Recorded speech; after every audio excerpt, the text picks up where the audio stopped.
Now students, this is how it is explained even in the NCERT. So you may go through the NCERT side by side to understand the electron transport chain.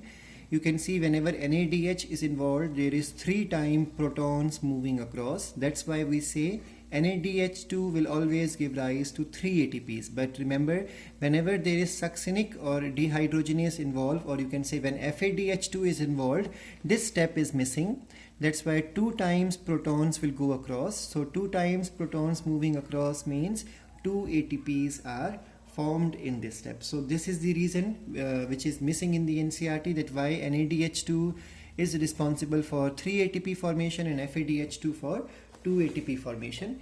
And now let's quickly go through the next easy concept, and that is the oxidative phosphorylation, explained even in NCERT in the same topic.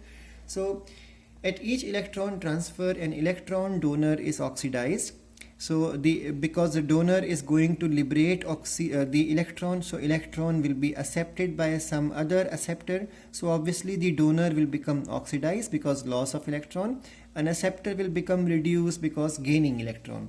The acceptance of electron at the end of the respiratory chain is termed as terminal oxidation of reduced coenzyme.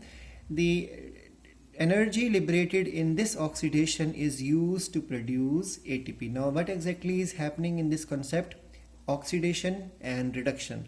So because energy for ATP formation in this concept is because of oxidation and reduction, that's why it is called as oxidative phosphorylation. Please remember, in the case of photosynthesis, it was called as photophosphorylation because energy was coming from light.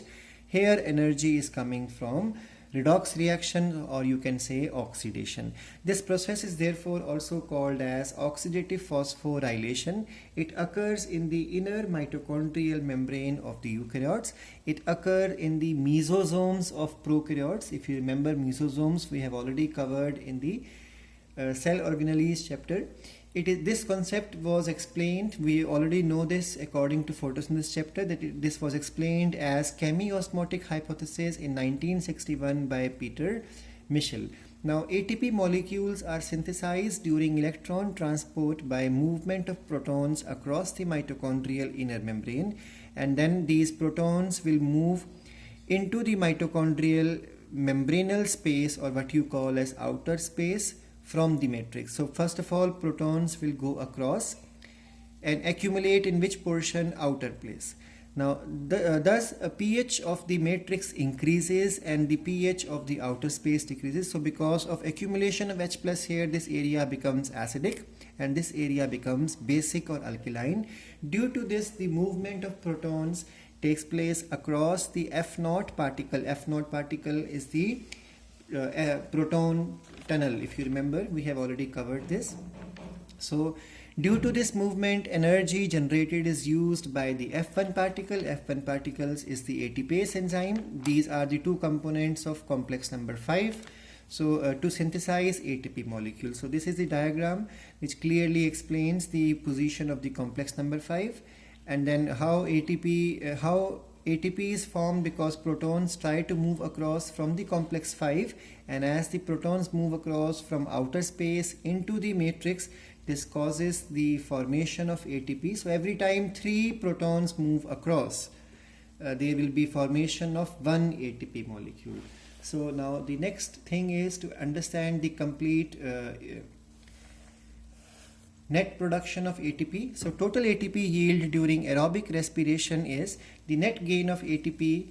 There are 2 methods to understand this. One is the shuttle 1 and second is shuttle 2. So shuttle 1 will give rise to 38 ATPs and shuttle 2 give rises to 36 ATPs.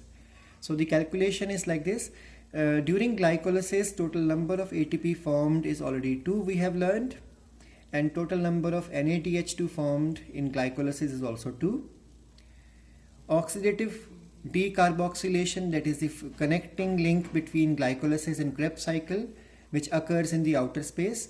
There is no ATP formed here, but there are 2 NADH2 formed in this step, and followed by Krebs cycle, during which 2 ATP, or you can say 2 GTPs are formed, and 2 FADH2 and 6 NADH2 are formed. This is all from the previous lectures we have learned. So total number of ATP formed is 4 ATP, and total number of NADH2 formed are 10 NADH2, and total number of FADH2 formed are 2 FADH2.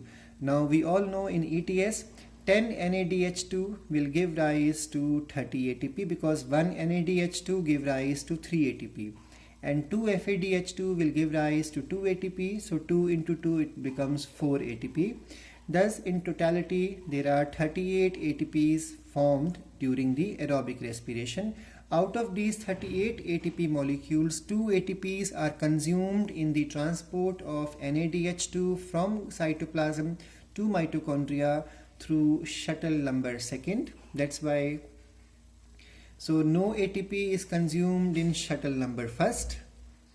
Therefore the oxidation of one glucose molecule will give rise to 38 or 36 according to whether the shuttle first is used or shuttle second is used. And if you calculate that into kilocalories, then 686 kilocalories of energy is synthesized during the burning of one glucose molecule through aerobic respiration. So from tomorrow we are going to start with the topic, and I think we'll be finishing this chapter tomorrow.